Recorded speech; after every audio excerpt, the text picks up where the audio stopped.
प्रश्न उठ जाता है मन में कि ज्ञान, ध्यान, तप सब कुछ है, फिर भी मुक्ति क्यों नहीं हो पाई।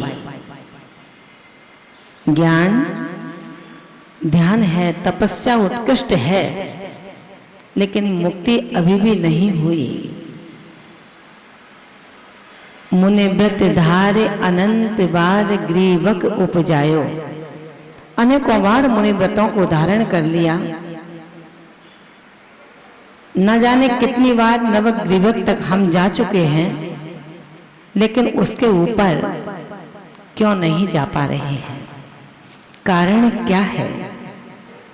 आचार्य प्रवर कहते हैं, वत्स, जब तक धान चावल के अंतरंग ऊपर के छिलके को नहीं हटाओगे, तब तक कि अंदर की लालिमा खत्म नहीं होगी, और जब तक लालिमा खत्म नहीं होगी, अंदर का छिलका नहीं उतरेगा, तब तक वो सेवनीय नहीं बन सकता है। उपजाऊ तो बनेगा, लेकिन सेवनीय नहीं बनेगा।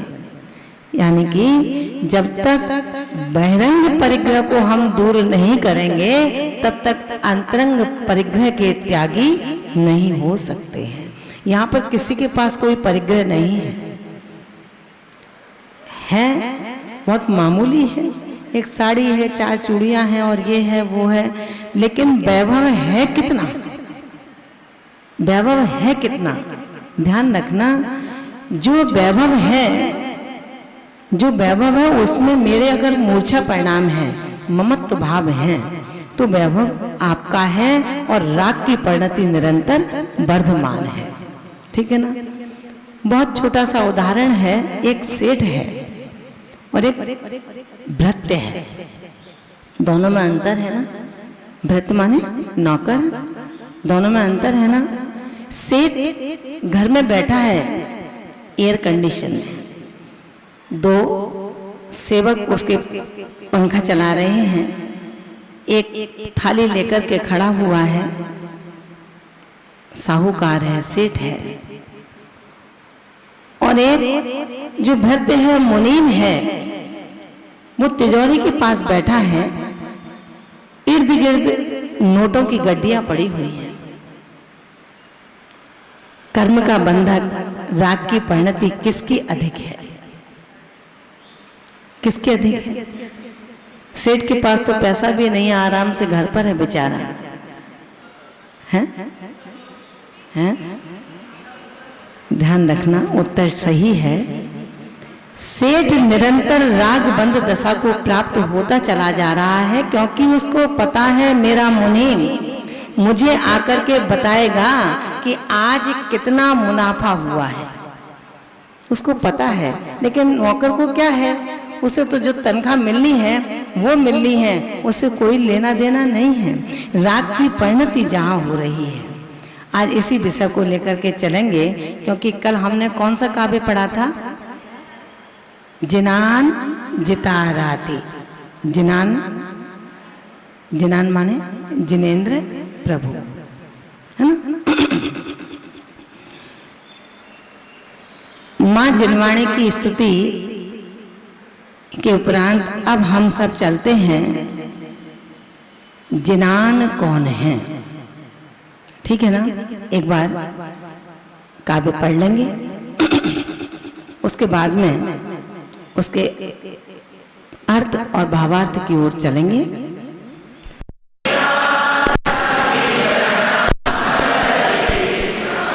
देशाब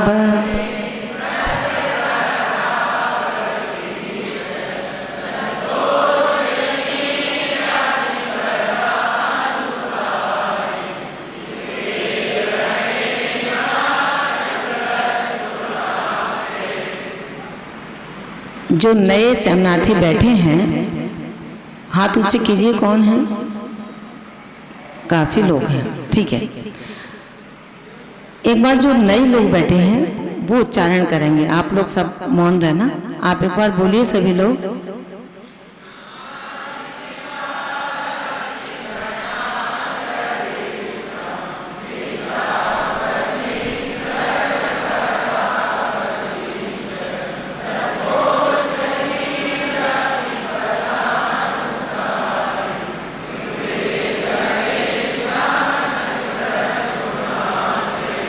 अगर उच्चारण में अशुद्धि हो तो आप मुझे संकेत देना, उसको हम एक बार रिपीट और करा देंगे। और उच्चारण में अशुद्धि नहीं हो तो इसका अर्थ की ओर आगे बढ़े, ठीक है ना? हाँ बोलिए अनीता जी, आप क्या कह रहे हैं? सर्व सर्व है, सर्व परा, सर्वावधि निकलेगा इसमें। किस पे?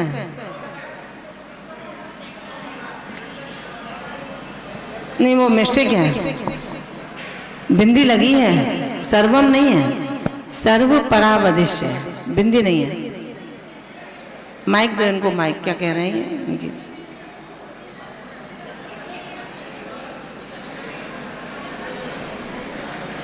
सर्वम नहीं है, सर्व है, बिंदी हटेगी उसकी, है ना? पराबधिश्च, बधीन, बधीन आधा ना छिपा हुआ है उसमें। जब इसकी हिंदी करेंगे, अर्थ मतलब अन्वयार्थ करेंगे तब ये आएगा। चलिए अब चलें आगे, चलिए हैं यहाँ। अब ये तो अगली बार आई है ना, ये पिछली वाली नहीं है।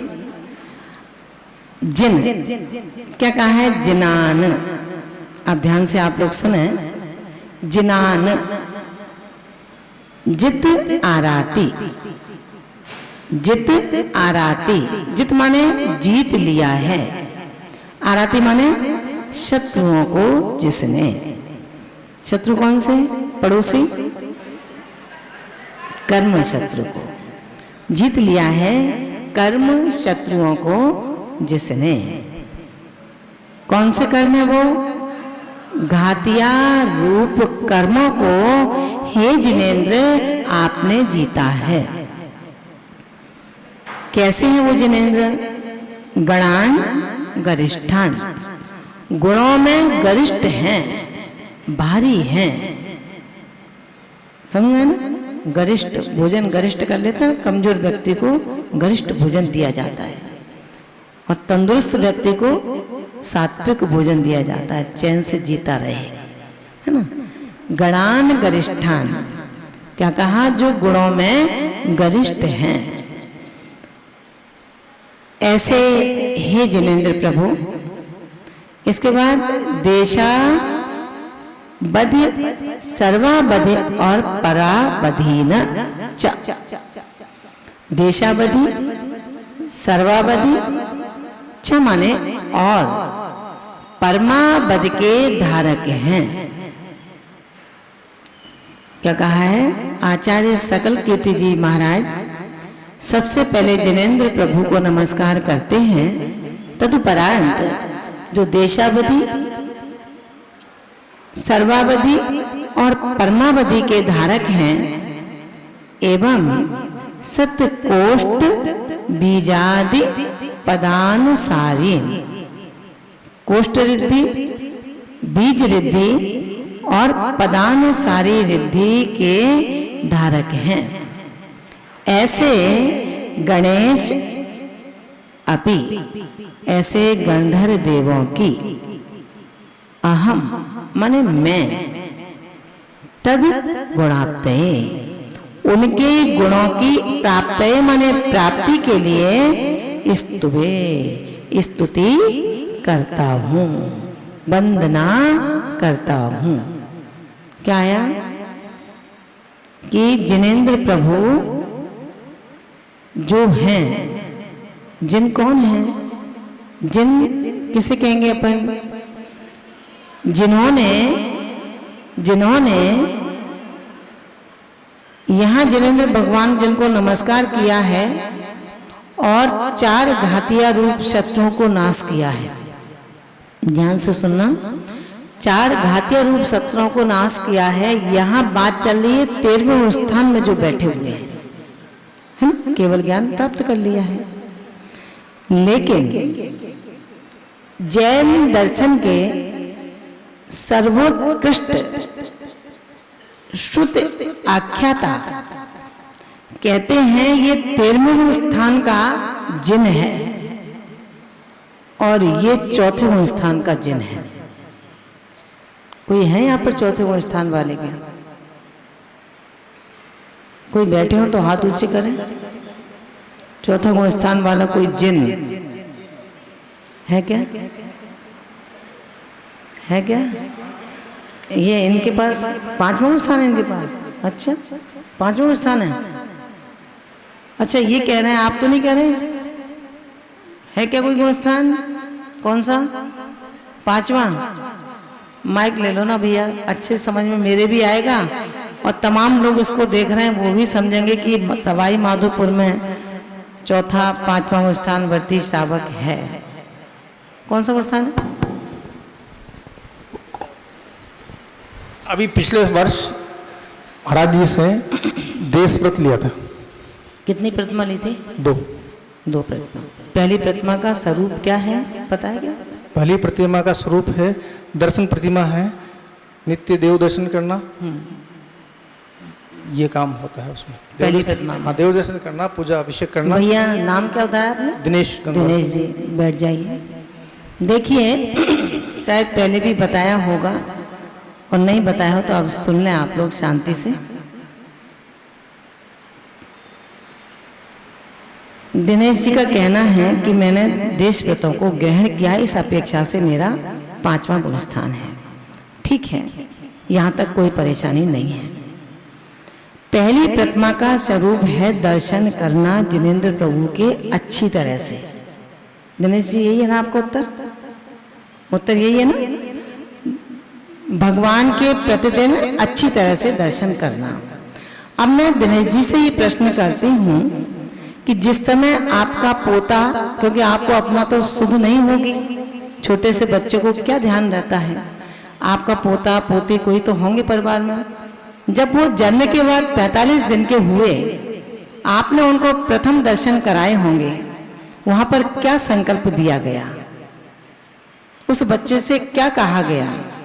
जब तक बच्चा 8 वर्ष का नहीं होगा तब तक ये बच्चे की जिम्मेदारी माता पिता के ऊपर है, और जब बच्चा 8 वर्ष का हो जाएगा फिर इसका कर्तव्य भाव इसके बंध का कारण बनेगा।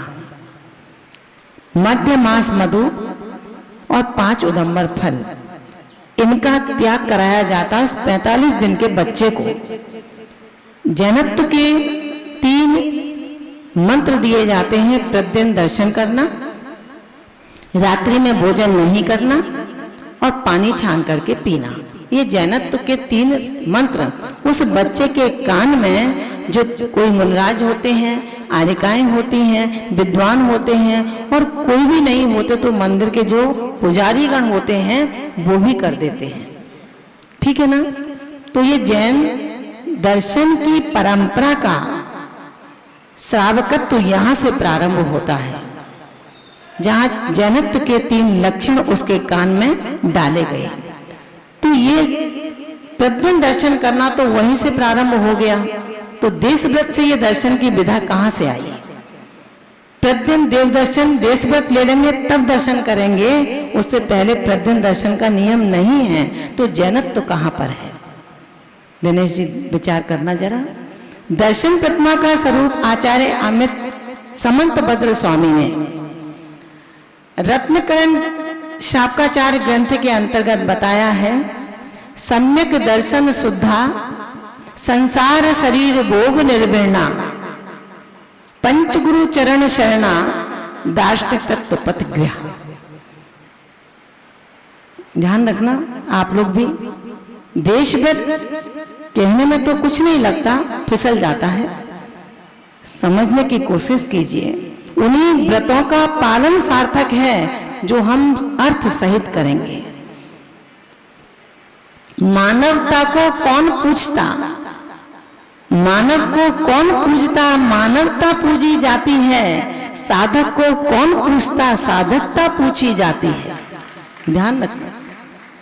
सम्यक दर्शन शुद्धा संसार शरीर भोग निर्विणा, पंचगुरु चरण शरणा दार्शनिक तत्व पथगृह। जो सम्यक दर्शन से शुद्ध हैं।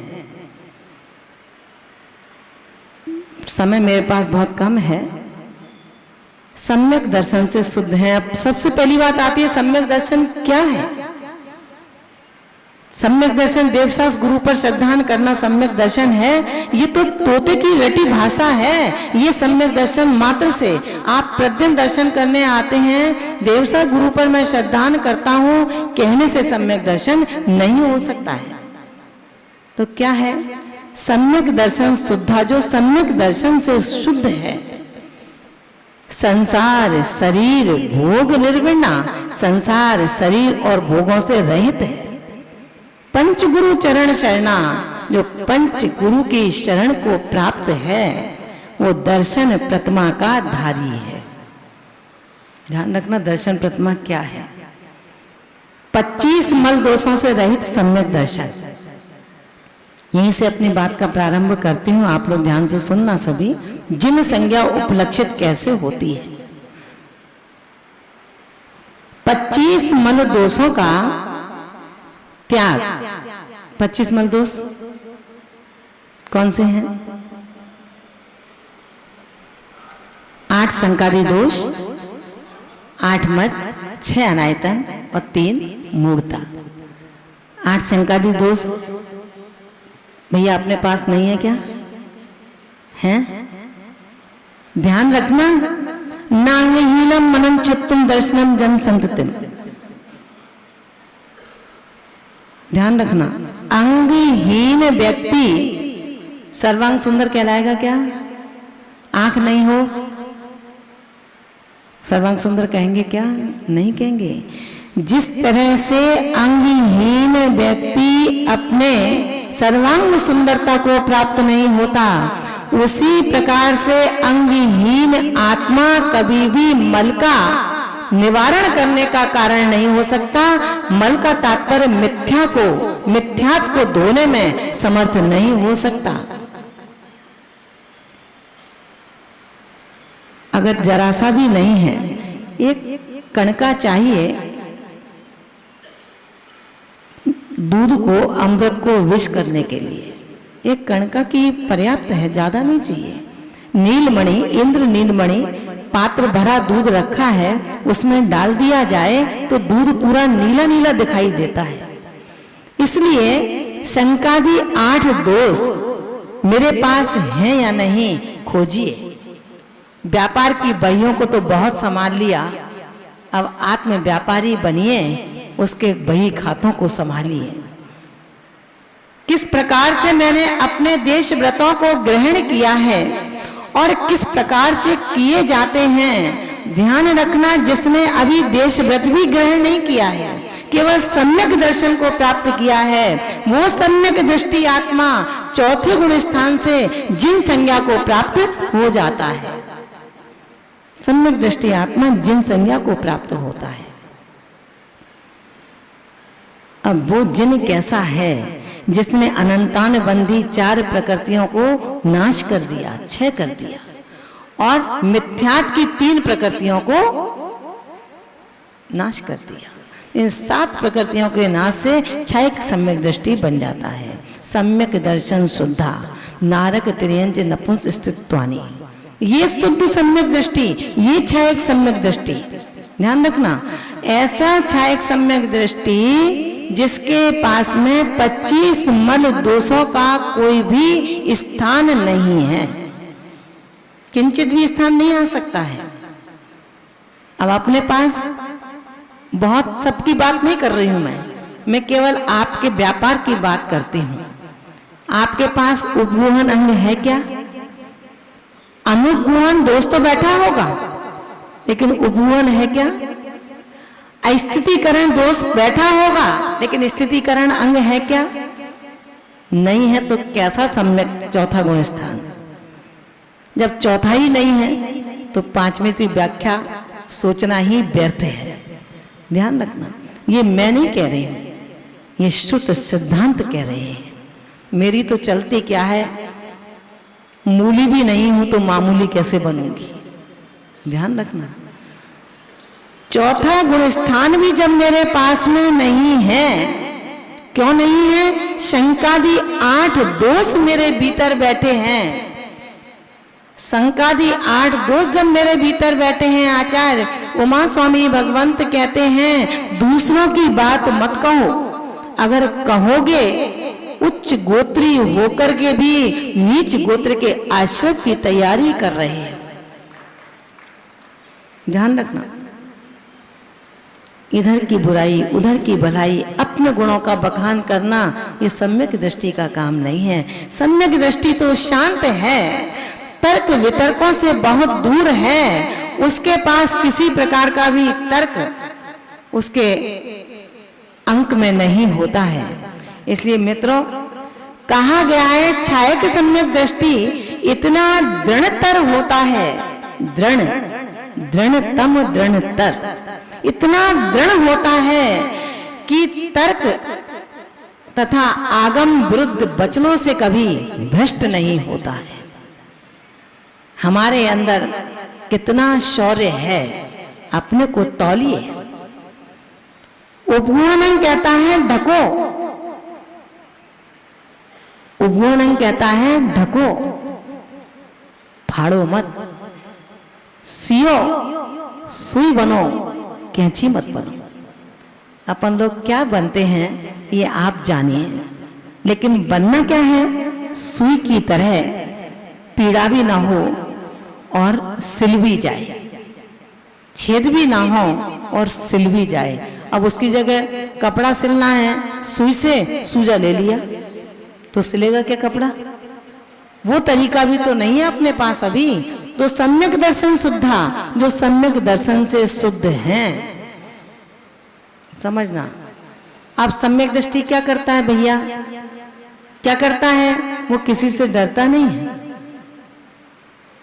वो सप्त भयों से रहित होता है। सम्यक दृष्टि सप्त भयों से रहित होता है। भैया कितने भय बैठे अपने पास?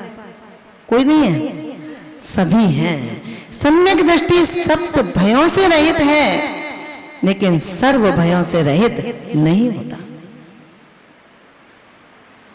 ऐसा सम्यक दृष्टि जो भय रहित है, वो किसी के आगे झुकता नहीं है।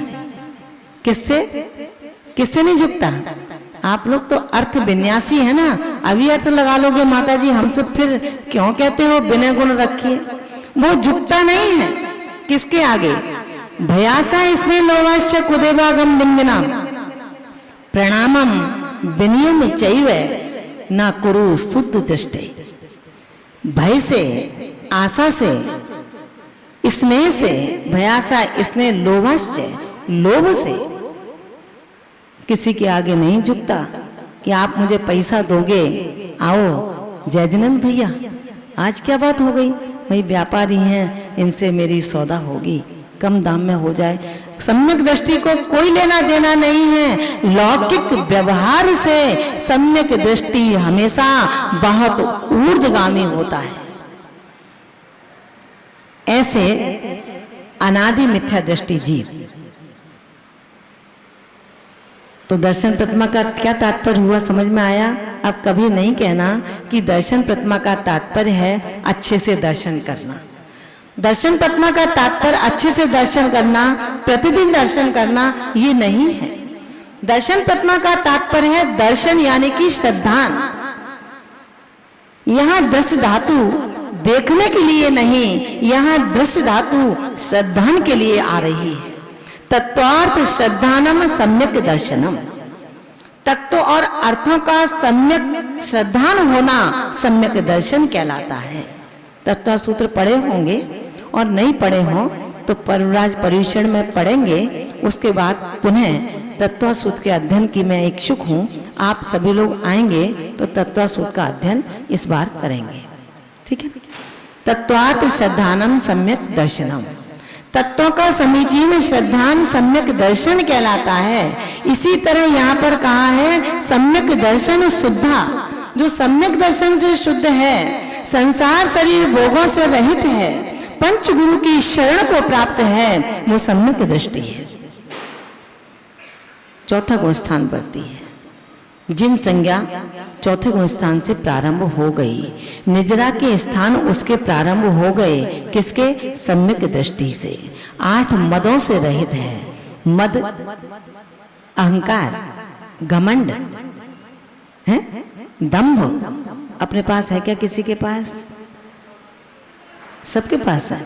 फिर दिनेश जी, आप विद्वान लगते हैं, फिर भ्रांति में ना पड़े। देश व्रतों से 5वां गुण स्थान बनता है, ये चरणान योग कहता है, ध्यान रखना। लेकिन करणान योग बाल की खाल खींचता है। कैसा देशव्रती, कैसा देशव्रती, कैसा साधु, विषयासा बसाती तो मेरा रंभ परिग्रह, ज्ञान ध्यान तपो रखता तपस्वी सा प्रशस्यते। कैसा साधु है, किसके 6वां गुण स्थान है, किसके 5वां गुण स्थान है, किसका 8वां गुण स्थान है, कौन है 7वां गुण स्थान वर्ती। ध्यान रखना, अध्ययन करें।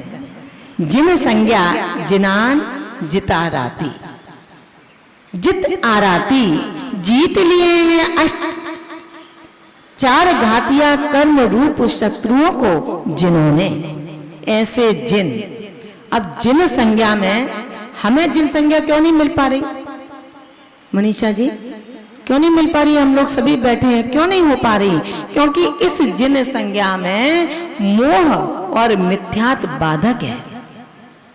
क्या? मोह और मिथ्यात्व बाधक है।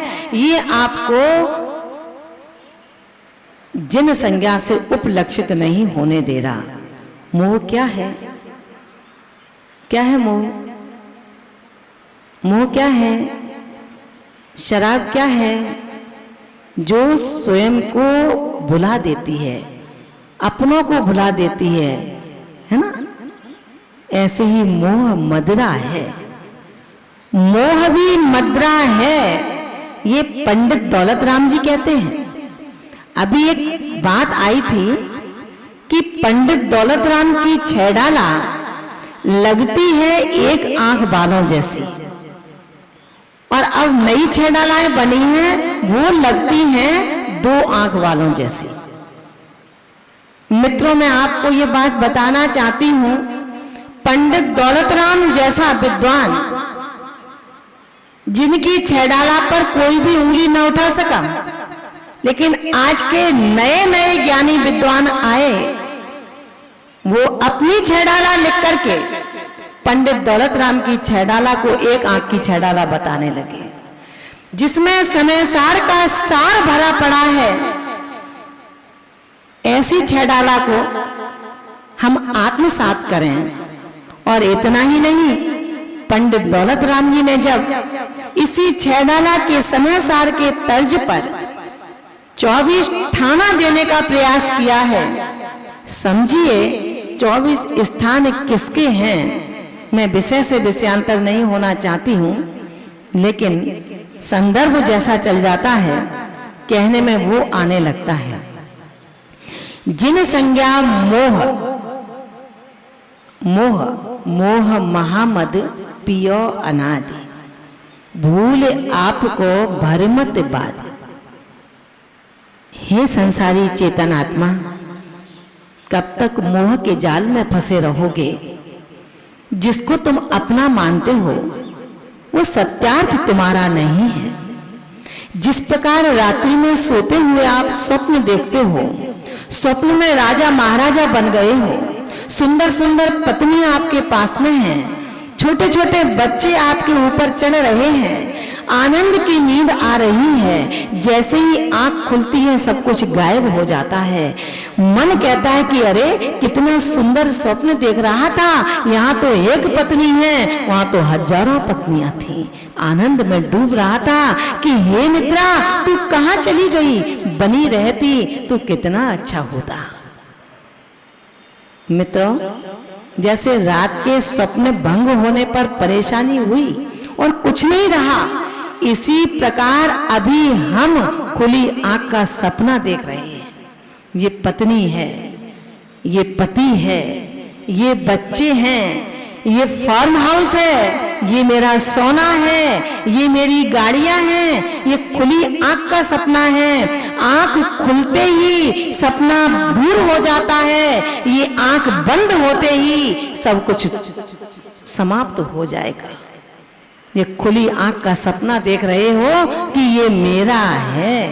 आचार्य पूज्यपाद स्वामी कहते हैं, बपू गृहम धनम दारा पुत्र मित्राणी शत्रुवा सर्वथान्य स्वभावानी सर्वथान्य स्वभावानी मूढ़ स्वानि प्रपद्यते अज्ञानी मूढ़ आत्मा। अज्ञानी का तात्पर्य यहां पर क्या है, पता है क्या? क्या है? क्या है योगी भैया? क्या है? अज्ञानी मतलब मिथ्या दृष्टि, बहिरात्म बुद्धि। बहिरात्म बुद्धि का तात्पर्य है यहां पर मूढ़ स्वानि प्रपद्यते। वो अज्ञानी आत्मा बपू गृह धन स्त्री पुत्र मित्र सबको अपना मानता है, जबकि सर्वथा ही अन्य है, वो अनन्य नहीं है। जिन संज्ञा कैसे मिलती है? मोह और मिथ्यात्व के कारण बाधित है। यदि आपका मोह छट जाए, मिथ्यात्व कट जाए, तो आप भी जिन संज्ञा से उपलक्षित हो सकते हैं। मोह के भेद में उन्होंने बताया है शुभ और अशुभ के भेद से अथवा द्रव्य और भाव के भेद से कर्म दो प्रकार के होते हैं। शुभ अशुभ या द्रव्य और भाव कर्मों के अपेक्षा कर्म दो प्रकार के होते हैं। उसकी प्रतीति से, प्रतीति माने श्रद्धा, उसकी प्रतीति से मोह और मोह से संसार की वृद्धि होती है। समझ में आया ना? मोह क्या है? संसार वर्धक है। मोह कैसा है? संसार वर्धक है। जिस प्रकार एक ही पुरुष कार्य के प्रति अनेक रूपों को धारण कर लेता है, उसी प्रकार मिथ्यात्व, अविरति, कसाय आदि रूप प्रत्ययों के भेद से मोह भी अनेक प्रकार का हो जाया करता है। चार प्रकार के श्रवण संग के प्रति वात्सल्य संबंधी मोह प्रशस्त है। दो भेद बताए थे ना, शुभ अशुभ। इसका प्राकांतर है, प्राकांतर रूप से समझें। शुभ को प्रशस्त, अशुभ को अप्रशस्त भी कहते हैं। तो क्या कहा है आचार्यों ने कि ज्ञानी घबराना मत। सोम भैया जग रहे हो ना, जगते रहना। खो जाओ अच्छा है, सो मत जाना। शुभ कर्म अशुभ कर्म, प्रशस्त भाव अप्रशस्त भाव, घबराना नहीं। राग अभी जरूरी है, लेकिन किसके प्रति राग? कैसा राग? शुभ अशुभ, शुभ अशुभ। शुभ राग आवश्यक है। अपन कौन सा करते हैं? कौन सा करते हैं? अशुभ राग। शुभ राग है क्या? है माताजी, जब तक पेपर नहीं है तब तक है ना? हमेशा है। बबता भाभी कह रही है कि हमेशा से है, लेकिन मुझे बड़ा कष्ट है इस बात का। कहाँ खो गई थी 6 साल से आप? चांद की तरह चमकती थी, दिन की तरह न रह पाई। ध्यान रखना, प्रशस्त रागी हैं आप। प्रशस्त राग ढूंढता है, कहाँ है मेरे गुरु, कहाँ उनके चरण, उनके बिना सन्निधि के कैसे करूंगा अतिथि संविभाग। समझना, मैं उस विषय पे भी नहीं जा रही अभी, लेकिन 4 प्रकार के श्रवण संघ के प्रति वात्सल्य संबंधी मोह राग प्रशस्त है, उसके अतिरिक्त मोह अप्रशस्त है। 4 प्रकार का श्रवण संघ, मुनि आर्य का, श्रावक श्राविका। समझ रहे हो ना? अब श्रावक श्राविका का तात्पर्य क्या है समझो। आध्यात्म में आगम, आगम में आध्यात्म। समझिए, चतुर्विधि संघ इस धरती पर अंत तक रहेगा। मुनि आर्यका श्रावक श्राविका। जो लोग कहते हैं आर्यकाएं कुछ नहीं होती हैं, कोई बात नहीं है, दया के पात्र हैं वो बेचारे, पापों की गठरी को अपने सिर पर भरने का उद्यम करते हैं, शुद्ध सिद्धांत को पढ़ने का समय नहीं है। जैसा कान में मंत्र फूंका गया उसको हम आत्मसात कर लेते हैं। आप जो गाड़ी लेकर के आते हो उसमें भी कहते हो भैया बढ़िया वाला डीजल भरना। 8 करोड़ की गाड़ी लेकर के आया हूं, ध्यान रखना। आचार्य देव कहते हैं कितना बड़ा मूढ़ अज्ञानी है, उस गाड़ी जो पौद्गलिक पर्याय है उसके लिए विचार करता है। 8 करोड़ की गाड़ी है, 2 करोड़ की गाड़ी है, इसका डीजल अच्छा होना चाहिए, लेकिन मैं भंते किंचित विचार कर, तेरी गाड़ी जो करोड़ों से भी करोड़ों की है, इस पर्याय की चिंता नहीं है। इस गाड़ी के अंदर जो जैसा कचरा भर जाता है उसको तू आत्मसात कर लेता है। जानवर भी कचरा सूंघ करके खाते हैं, हम उनसे भी बदतर हो गए। जो कान में कह गया उसको मान लिया। आचार्य देव कहते हैं सम्यक दृष्टि कभी भी कच्चे कानों का नहीं होता है। जानो, समझो, अन्वेषण करो। गवेषणा सिद्ध जिसने कर ली है वो सम्यक के मार्ग पर चल पड़ा है। इसलिए ज्ञान कर्म क्षय का कारण नहीं है। ज्ञान कर्म क्षय का कारण नहीं है, श्रद्धान कर्म क्षय का कारण है। कितने ज्ञानी हैं दुनिया के अंदर जो ज्ञान बांट रहे हैं। दिया तले अंधेरा, खुद अज्ञानी के अज्ञान। ज्ञानी दीक्षा भी न ले पाए, अस्पताल में जाकर के मौत को छू लिया। ज्ञानी थे, शुद्ध सिद्धांत के पारगामी थे, समय सार की व्याख्या करने वाले थे, उत्कृष्ट व्याख्याता थे। लोग कहते थे हमारे आदरणीय पंडित जी पधार रहे हैं। इतना बड़ा ज्ञानी, वो ज्ञानी क्यों नहीं ज्ञान को छू पाया? क्यों नहीं चारित्र से अपने आप को श्रृंगारित कर पाया? कहते हैं पूज्यपाद कुंद कुंद स्वामी रेण सारे ग्रंथ के अंतर्गत रानी खवेद कम्मम, रानी खवेद कम्मम राण बलेणे बोलदे अरणाणी बेजो बेसज रहम जाने इद पसदे बाही, जाने इद नसदे बाही। क्या कहा? राणी खवेद कम्मम। ज्ञानी कर्मों को क्षय करता है, ज्ञानी कर्मों को क्षय करता है। अज्ञानी ज्ञान के बल पर बोलता है। भगवान महावीर ज्ञानी थे अज्ञानी थे? ज्ञानी थे। क्यों? उन्होंने कलम पर विश्वास नहीं किया, उन्होंने कलम पर लिखने पर विश्वास नहीं किया, उन्होंने चलने पर विश्वास किया।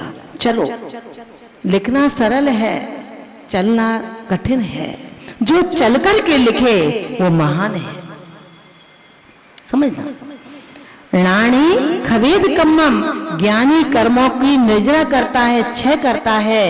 और राण बलेणेद बोल दे अरणाणी, ज्ञान के बल पर अज्ञानी बोलता है। बेजो भेषज महम वैद्य, वैद्य कहता है अहम भेषज जानती, मैं औषधि को जानता हूं। क्या इतने मात्र से व्याधि रोग नाश हो सकता है? डॉक्टर से पर्चा लिखवा लाना और चुपका करके बैठ जाना, औषधि का दवाई का पर्चा आ गया है, सही हो जाएंगे क्या? नहीं होंगे। इसके लिए क्या करना पड़ेगा? ज्ञानी को चारित्र में उतरना पड़ेगा। कैसे? आचार्य भगवंत कहते हैं पुब्बम सेवदी मिच्छा, पुब्बम सेवदी मिच्छा। पहले मिथ्यात मल का मल सोहन हेतु सम भेषजम। पहले मिथ्यात मल का शोधन करिए, पहले मिथ्यात मल का शोधन कीजिए। पुब्बम सेवदि मिच्छा मल सोहन हेतु सम भेषज। पच्छा सेवदि कम्मा मरणाशय चरिय भेषजम। पहले मिथ्यात मल के शोधन के लिए सम्यक रूपी औषधि का सेवन कीजिए। सुशील भैया कहाँ चले गए? यहीं बैठे रहो। क्या कहा कि पहले मिथ्यात मल के शोधन के लिए सम्यक रूपी औषधि का सेवन करना होगा। पश्चात उसके बाद कर्म रूपी व्याधि को नाश करने के लिए चारित्र रूपी औषधि को ग्रहण करना होगा। समझ में आया ना? राजेश भैया आज जन्मदिन है? इनका नहीं है, व्याधि की सालगिरह है, व्याधि की सालगिरह है। व्याधि नहीं है। देखो कैसा ज्ञानी आत्मा है जो कहता है व्याधि नहीं है शादी, शादी तो मेरी आबादी है। बहुत अच्छा। इसी मिथ्यात को लेकर के घूमते रहोगे तो समझना पत्थर की नाव पर चलते रहोगे, एक दिन डूब जाओगे। ध्यान रखना। जिसमें 9 करोड़ जीवों के संभोग के समय घात होता हो उसे ज्ञानी कहता है कि कोई व्याधि नहीं है, वो तो समाधि के लक्षण है। ध्यान रखना मित्रों। जिन संज्ञा की बात चल रही है, राजेश जी का वाक्य आ गया बीच में, कोई बात नहीं है। कर्म नाश का क्रमिक तरीका सीखना है जो जिन संज्ञा से हमें उपलक्षित करेगा। हम कर्म रूपी व्याधि को नाश करने के लिए चारित्र को ग्रहण करेंगे। बिना दीक्षा लिए कर्म नहीं छूट सकते हैं। समझ में आया ना? बिना दीक्षा लिए कर्म नहीं छूटेंगे। इसलिए मोह मिथ्यात आत्मा का सबसे बड़ा अहित करने वाला है, जिसके वशीभूत होकर के हम और आप अनादिकाल से आत्म स्वरूप को भूलकर संसार चक्र में भटक रहे हैं। जब यही संसार में भटकता हुआ अनादिकालीन आत्मा उपदेश आदि का निमित्त पाकर स्वयं क्या है, पर क्या है पहचानने लगता है, जानने लगता है, हित अहित की व्याख्या को समझने लगता है, स्व आत्मा का कल्याण किस प्रकार होगा इसके बोध का शोध करने लगता है। मित्रों, इतनी पवित्र भावना से भर जाता है कि बोध बोधि में परिवर्तित हो जाता है। बोधि के बिना बोध कार्यकारी नहीं है। महावीर भैया, आप यूनिफॉर्म में बैठे हैं, आपको पुरस्कार मिलेगा।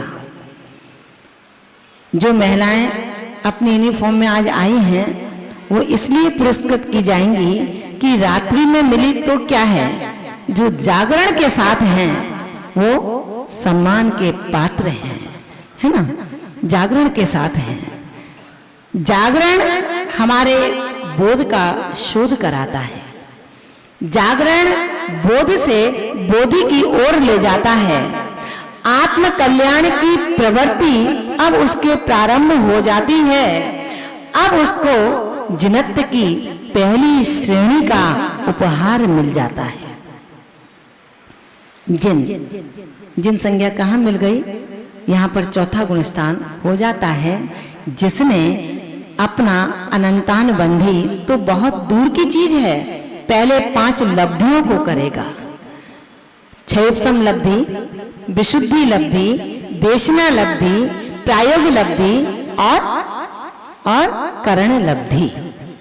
ये आचार्य नेमिचंद सिद्धांत चक्रवर्ती कहते हैं गौमट सार ग्रंथ के अंतर्गत अनादिकालीन भ्रमित संसारी आत्मा के 4 लब्धियां हो सकती हैं। लेकिन करण लब्धि किसकी होगी? जो सम्यक दर्शन के सम्मुख होगा। समझना, सम्यक दर्शन की बात चल रही है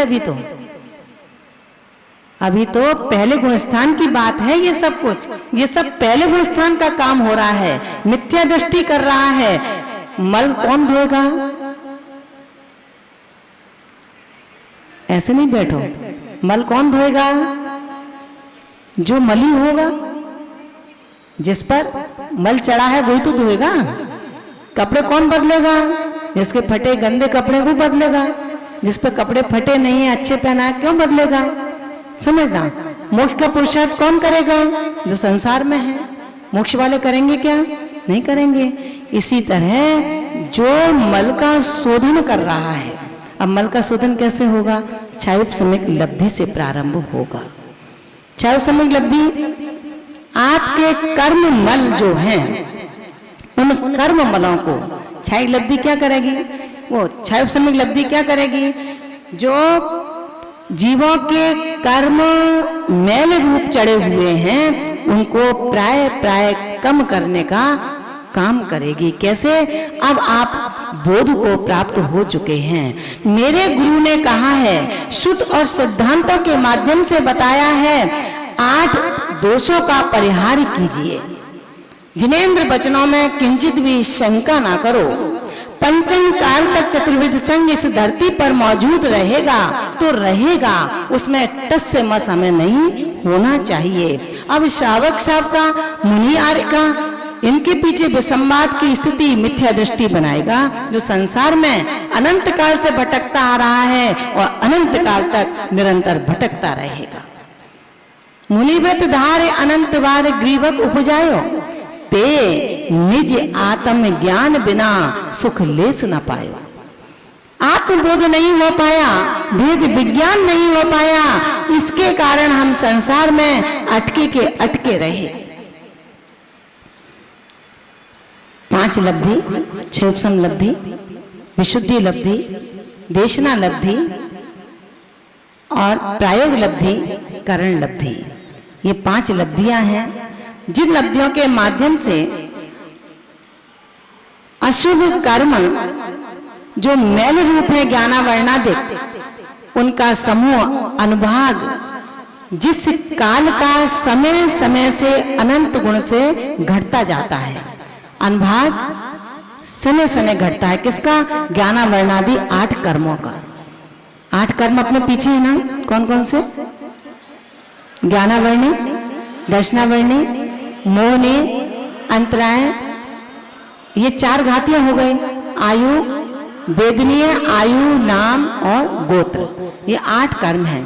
कोई ऐसे आत्मा बैठे हैं यहाँ पर कि जिनके पास 8 कर्म ना हो, 5 हो, 6 हो, 7 हो, उनके पास 4 हैं, तो अपने पास ज्यादा होंगे तो 6 भी हो सकते हैं। उनके पास 4 हैं। कोई है क्या? हाथ ऊंचे करें अपने।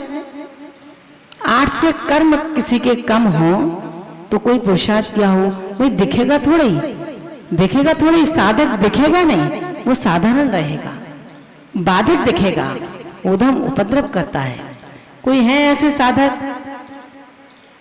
महावीर भैया कितने कर्म है? 8 कर्म है इनके पास, 8 कर्म है। अध्यक्ष महोदय कितने कर्म है अपने पास? पूरे कर्म है 8। बोले हमारे पास तो पूरा सब कुछ है, आप चिंता नहीं करो हमारी। और कोई 7 कर्म वाले बैठे हो? नहीं है, सबके पास 8 कर्म है। ये 8 कर्म आपको संसार में भ्रमित करा रहे हैं। अब क्या होता है? अभी आपने क्रोध किया, क्रोध का जितनी तीव्रता थी उतने अंशों में उसका अनुभाग हो गया। अनुभाग माने शक्ति, फल देने की शक्ति है ना, उसका अनुभाग बंद हो गया। अब उसका अनुभाग शक्ति स्थिति, कर्म की अवस्था में स्थिति, कितनी स्थिति का बंधा है, कितने दिन बाद उदय में आएगा, कितने समय तक आता रहेगा, ये सारी स्थितियां एक समय के बंध की जब बंध को प्राप्त होती हैं, 8 कर्मों में जिसका बंटवारा होता है, 8 कर्मों में जिसका बंटवारा होता है, ऐसी ये क्षयोपशम लब्धि जिस आत्मा को होती है, अब वो आत्मा आठों कर्मों के समूह का अनुभाग अपने परिणामों से धीरे धीरे कम करेगा। जैसे अभी मैंने राजेश भैया के लिए बोला, अगर परिणाम में उग्रता आई होगी तो अशुभ बंध का फल भोगेंगे, और शुभ्रता आई होगी तो शुभ परिणामों का बंध होगा। शुभ परिणामों के बंध में साता का एहसास होता है, अशुभ परिणामों के बंध में असाता का एहसास होता है। क्षयोपम लब्धि के बाद में जब अब कर्म बंधेगा तो उसका उदय घटता घटता आएगा। कभी आपने देखा होगा, बहुत परेशान कोई व्यक्ति है, अब धीरे धीरे उसको लगता है कि माताजी अब थोड़ा सा आराम लग रहा है, अब गाड़ी लाइन पर आ रही है। ये गाड़ी लाइन पर क्यों आई? क्योंकि पुण्य की पूंजी आपके पास में थी, बिना पुण्य के कुछ नहीं होगा। ये धर्म हम अभी पुण्य के उपादान के लिए कर रहे हैं।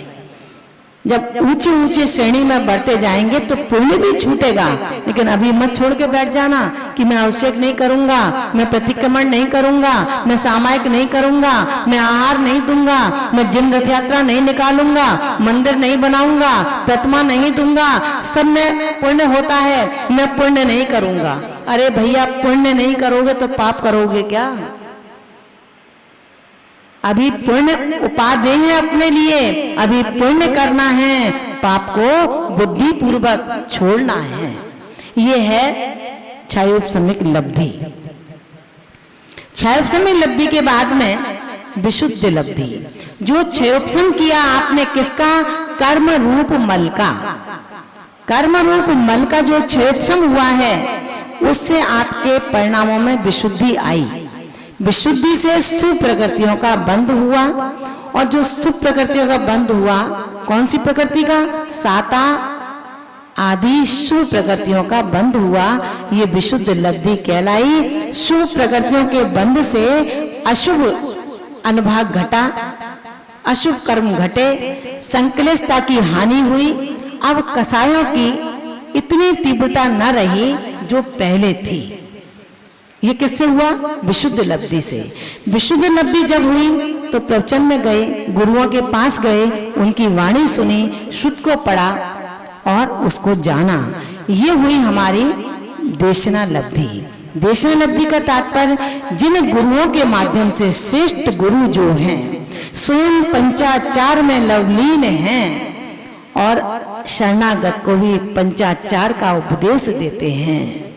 ऐसे गुरुओं के द्वारा, आचार्यों के द्वारा 6 द्रव्य 9 पदार्थ के यथार्थ बोध का जो लाभ प्राप्त हुआ, उस लाभ से आत्मा ने धारणा बना ली। धारणा का तात्पर्य अब कभी नहीं इसको विस्मृत करूंगा। नियम ले लिया, 2 प्रतिमा के व्रत हैं, अब मैं प्रतिमाधारी हूँ, देशव्रती श्रावक हूँ, अब मैं अपने श्रद्धान को किंचित भी मलिन नहीं होने दूंगा, मलिन नहीं होने दूंगा।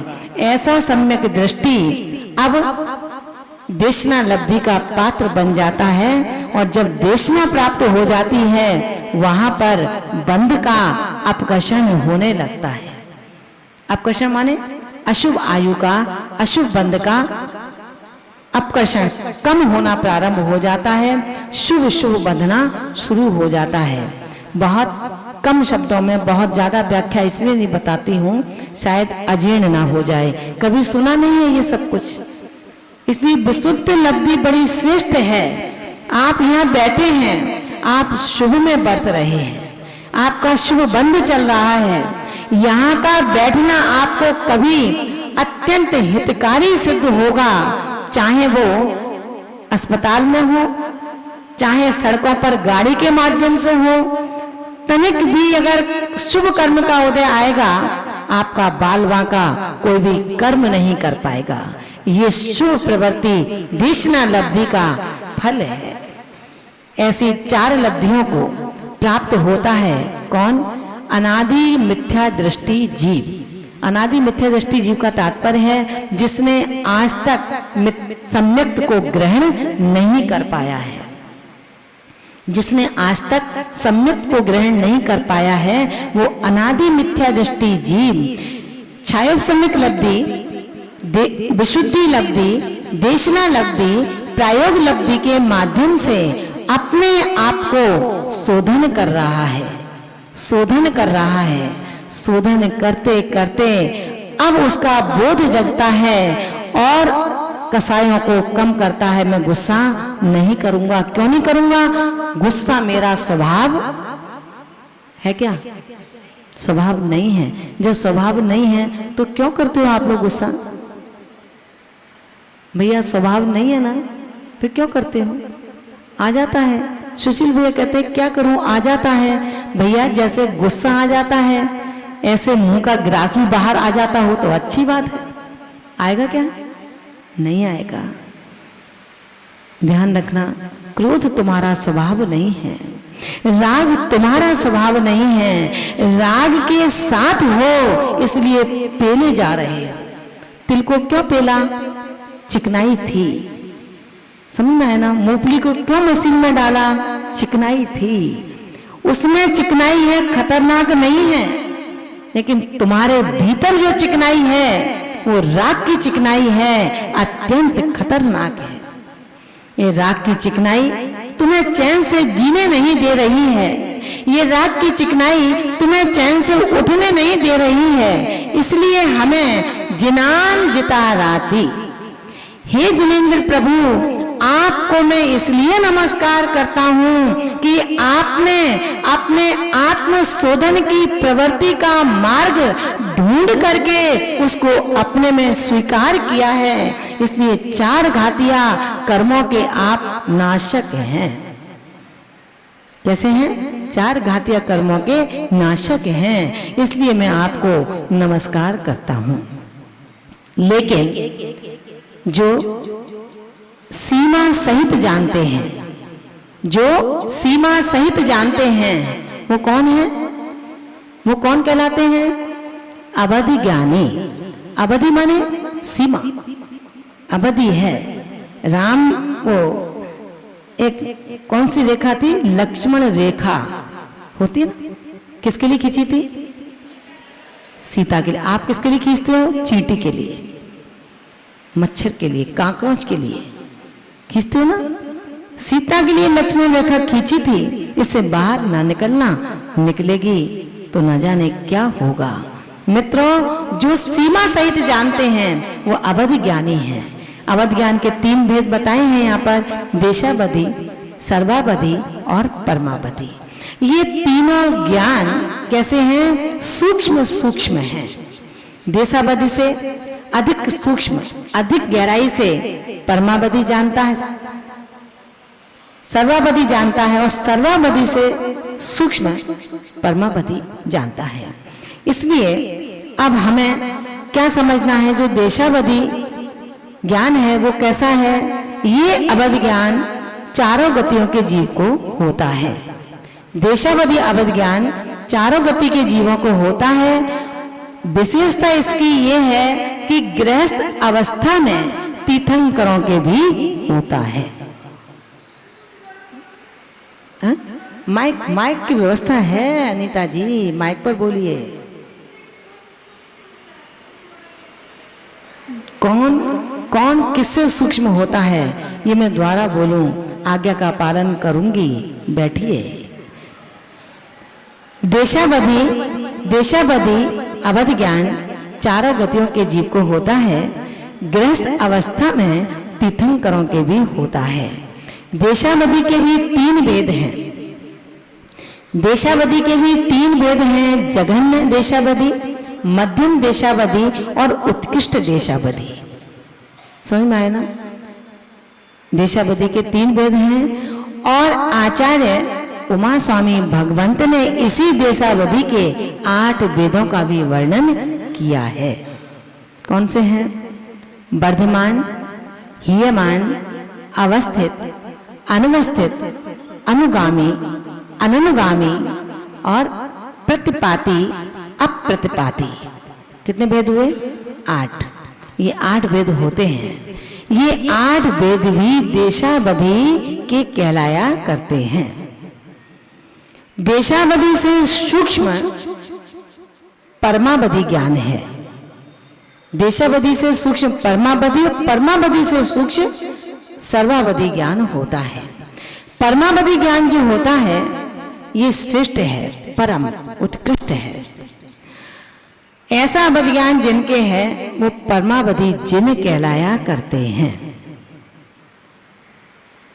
जिन संज्ञा चालू हो गई है आप लोगों की, है ना, आपके पास अवधि ज्ञान गृहस्थों के भी होता है, चारों गतियों के होता है, तो आपके तो चारों गतियों में आ गए अपन।